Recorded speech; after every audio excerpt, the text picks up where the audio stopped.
You know, when you hear that really awesome metal rhythm, those guitars are going, they're chugging right along, but then all of a sudden, one guitar branches off and starts doing something a little different, creating this really amazing and beautiful harmony.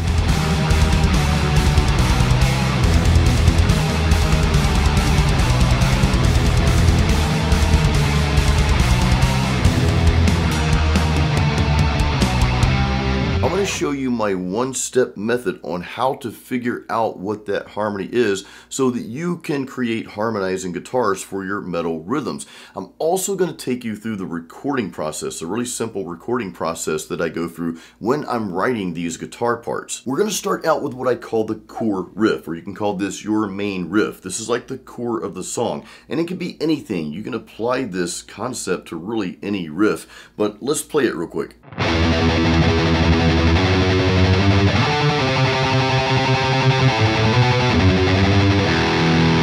Alright, so that's our core riff. Now the next step is to write the harmony to that. We need to add a second guitar that harmonizes with what we just did. But there are a couple simple steps that I do before I start writing that harmony part with the second guitar. The next thing I do is I open up my DAW in my studio and I want to record this track. Of course, we all have our own little home studio setups these days, which is really cool.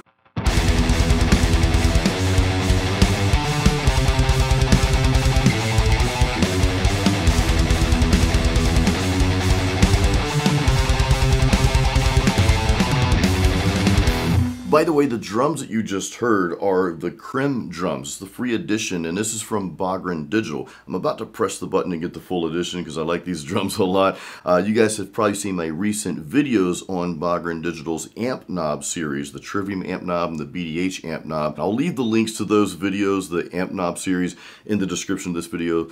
Go check that out after you watch this video here. My one-step simple method to figuring out a harmony part. I don't want to say the harmony because there are many different harmonies you could play along with this, okay, but my simple method is to simply take those notes and in each one of those notes go up 2 steps. Now, not 2 frets, and I'll explain what I mean by that in a second. Some of you already know, some basic music theory, so you know what I'm talking about, and I'll explain that, but you're going up 2 steps, okay, not 2 frets, but 2 steps. So let me explain what I mean. If you're in the key of E minor, which we are in this case, okay, and I kept this little riff simple for this purpose. Don't worry, the next riff, we're going to do another riff after this one, by the way, I forgot to tell you. We're getting a little bit more obscure into some like melodic black metal styles coming up in a second here, or in a couple minutes, okay? Let's go over this quickly though. So I'm in the key of E minor, so we know the notes that fit into that key. We're not going to get into that in this video, but just knowing the notes, this is where a little bit of theory can help you out. Knowing the notes within that key is going to be very helpful. So we're starting out, what is our first 3 notes? They're an E, then we go to the 2nd and 3rd fret, okay?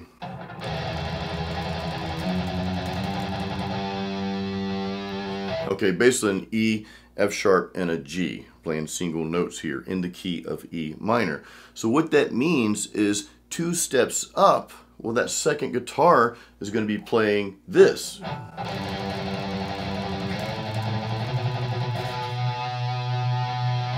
Now remember, I said 2 steps, not 2 frets, and this is based on the key that we're playing in.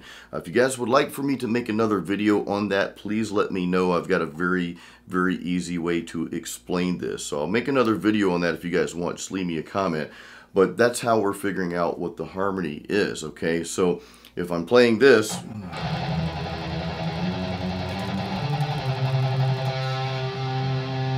two steps up would be,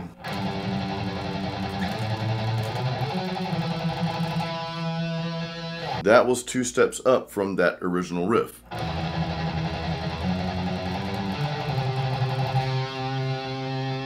Now you're starting to see why it's a good idea to record that initial riff so that you can play this harmony along with it. In other words, if you didn't even know the notes, okay, that fit within that particular key and didn't know really what I'm talking about, okay, well, 2 steps, what is that? You could still play along with that second track and figure out some notes for that second guitar that sound good with it.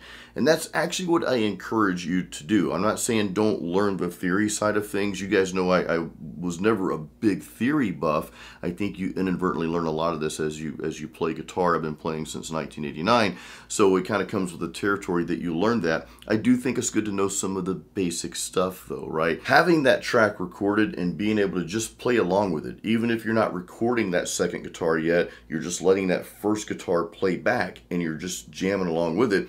You don't always have to hit, 2 steps up. What if you went more steps than that, right? Instead of playing the third note, what if you went the 5th or the 7th or whatever? What if you fit something in there that's just completely off the wall and doesn't even make sense, but for whatever reason, it just sounds really, really cool together. Sometimes by accident, you can stumble on things that really just work. And again, in our obscure riff we're getting to next, you'll see what I'm talking about or hear what I'm talking about. So I hope that made sense. Let's record that second guitar track. We're back in the studio here. I've got my drum track and I've got my first guitar track recorded. Remember, we recorded that a few minutes ago. What I'm gonna do now, before I record this second guitar or even start playing around with it, of course, we have to create a track for that. So let's do that real quick. I like to go in the studio and just duplicate track, boom, it spits out a second track there. I'm using PreSonus Studio One, by the way. I've been using that DAW for like, I don't know, since 2009. I like to share that stuff. I shared the drums earlier. I like to share what I'm using along the way just to give you some context and, well, in any case, the thing that I do before I start messing around with this second guitar, playing around with it or recording it, I go to the first track, the initial track, our core rhythm. I hard pan that all the way to the left. Then I'll go ahead and take the second guitar track we just created or we just opened up that we're going to record with, and I pan that right. That just gives you a very nice mix, a nice sound. You don't have to do it that way. That's just the way I do it. So let's record that second guitar track.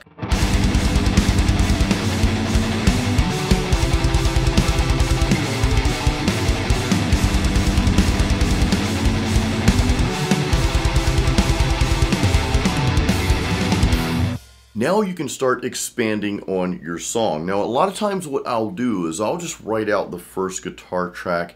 Like I'll expand the entire track out. I'll just add, probably the same like drum patterns. Sometimes I might switch them up. I just use loops anyway. The whole reason I use drums for this, program drums for this, is so that, well, one, it's just more motivating to write to. It's just easier to do this whole process. But secondly, it gives the drummer that I'm going to work with an idea of what I was thinking. Now, a real quick note here, and again, I like to share this kind of stuff, this context along the way. If I'm recording something professionally, I will, hand the track off to the drummer, but I will say, hey, you don't have to do what the drum program does. You're the drummer, you know best. So I'll give the drummer pretty much free rein to do what they think is best. And that's the beauty of working with other musicians. In any case, though, at this point, what I would like to do is record the entire track, okay, then get the second guitar parts down, the harmonies and all that good stuff. And then I might come back in and lay down a bass track, because you might say, well, we heard some guitars, it sounds cool, but there's just something missing. Well, we didn't record a bass. So let's just slap that down really quick and then we'll get to the obscure metal.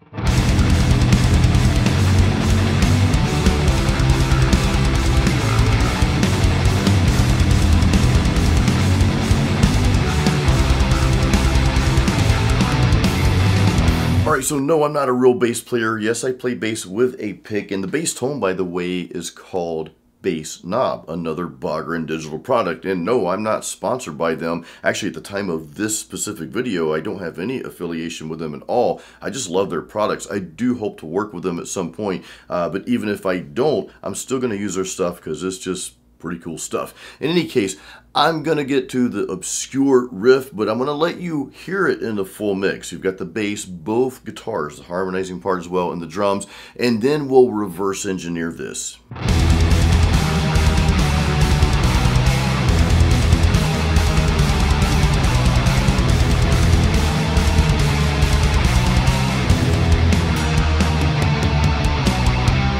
Now Now the core riff itself is really not all that obscure, and I'll share that in a second here. But what makes this obscure is what the second guitar is doing. It's kind of like, man, this just turned into kind of like a, you know, a melodic death metal riff to something just pure wicked and going down the black metal route here. So this is the core riff.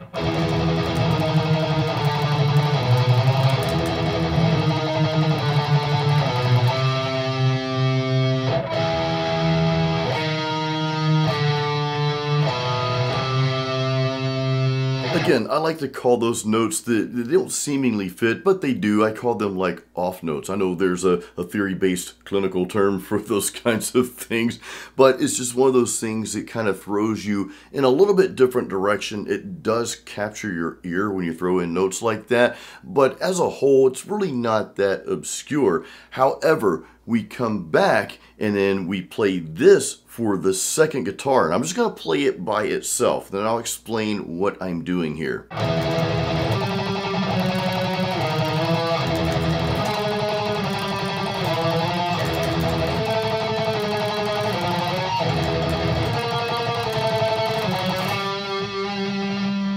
We may have started out following what I say the two steps up, okay? So I started that second riff out 2 steps up when I got to the riff part on the A string, the single notes on the A string.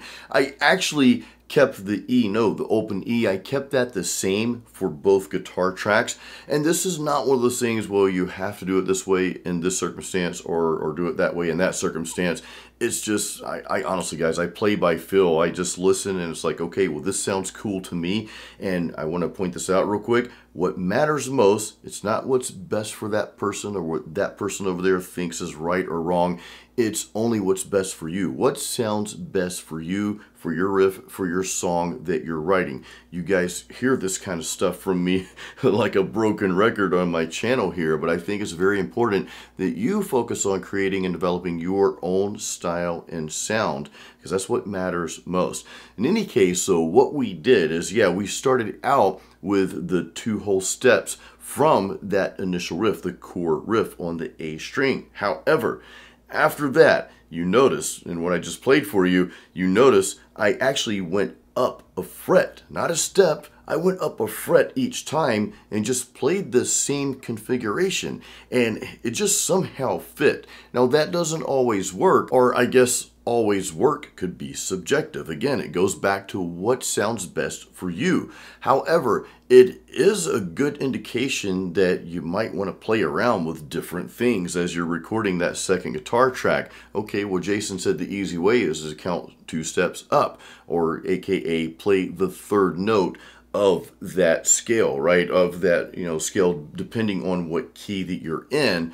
Or even better, maybe use some of that for some of the notes, maybe go off the beaten path for some other parts of the riff. So there's so many things you can do with this, but this obscure riff, and I want you to hear this one more time. Actually, I'm just gonna have the guitars that I recorded. Let's listen to that real quick. Check this out.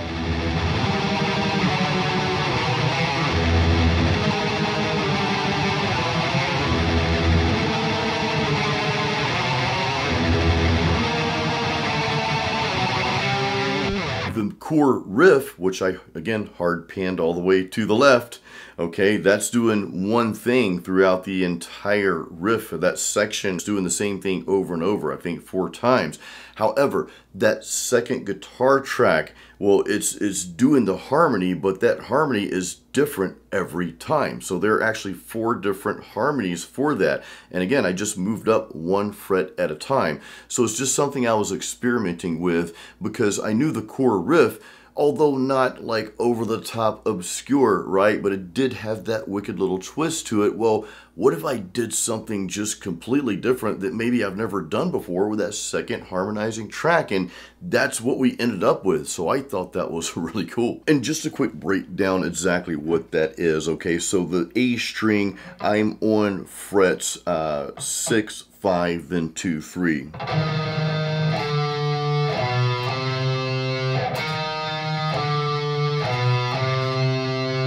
So if I'm going 2 whole steps up from that, I kind of messed around with this a little bit. So I went from the 6th fret all the way to the 10th fret and played this. And it's the same configuration of what you're playing.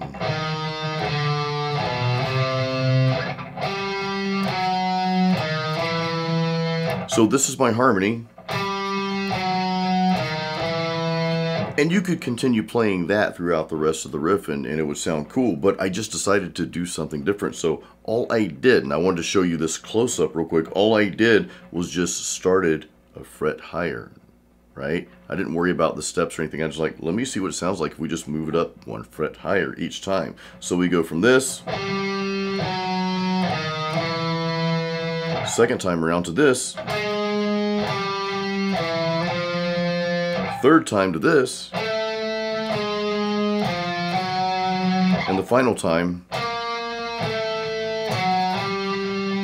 we do all of that while the first guitar is doing this the whole time.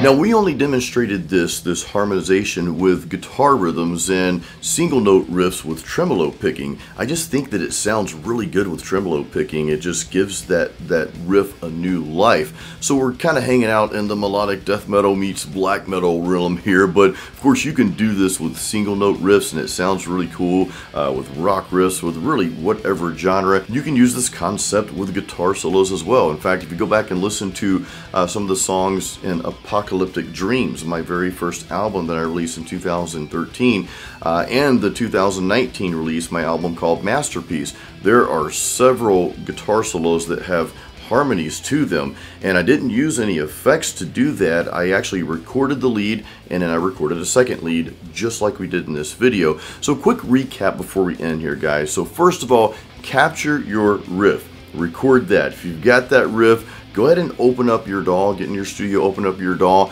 and record that as a track. And I recommend using some sort of drum program while you're doing that, unless of course you have access to a real drummer right there, or maybe you are a drummer and a guitar player. Hey, even better. But you want to capture that riff and go ahead and lay down some sort of drum track with that. It's just more enticing and more motivating to record that way, in my opinion. Once you get that down, open up a second guitar track, and what I like to do, you don't have to do this, this is just what I like to do, I like to hard pan my 2 guitar tracks. The reason I do that is because it just sounds more full in the mix, and also there are these little nuances between the 2 guitars. Even when they're playing the same thing, they're not going to be perfectly in sync. Of course, you don't want them way off or you need to re-record it, right? But they're not perfectly in sync. There are these slight little nuances, and to me that just gives your song more life. But in any case, you'll hard pan those 2 tracks and then you'll start playing around with harmonizing to that first initial riff that you recorded. And I encourage you, yes, sure, use my method, 2 steps up, right, or the 3rd note of that note that you're playing, so you can use that method. That sounds great, but don't stay there. Go off the beaten path, try some other things. You see what we did with the more obscure metal riff that I shared towards the end there. We just used the same pattern, just went up 1 fret. Well, that wouldn't make a whole lot of sense musically to most people, especially most other genres, but we are in the obscure metal genre here, so it makes beautiful and perfect sense to us.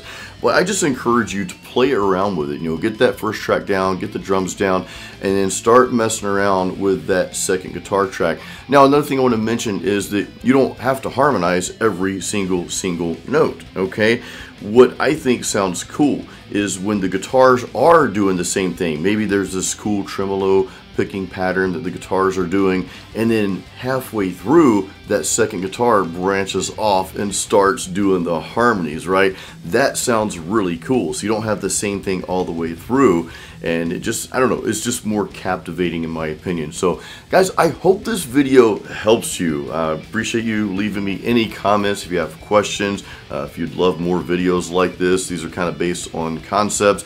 By the way, there are plenty of tremolo picking riffs and harmonies that I give you in my Evil Metal Riff series. So I'll put lesson 1 of that up there. I just released this a few weeks ago, so that'll be up there. So check that series out. It's a 3-part series. Also, if you'd like to learn about the amp sim that I used in this specific video, the Bogren Digital BDH, I'll put that up there for you. Check that out as well. Guys, thank you so much for supporting the channel here. I appreciate you guys being here. Until next time, keep it metal and keep playing music.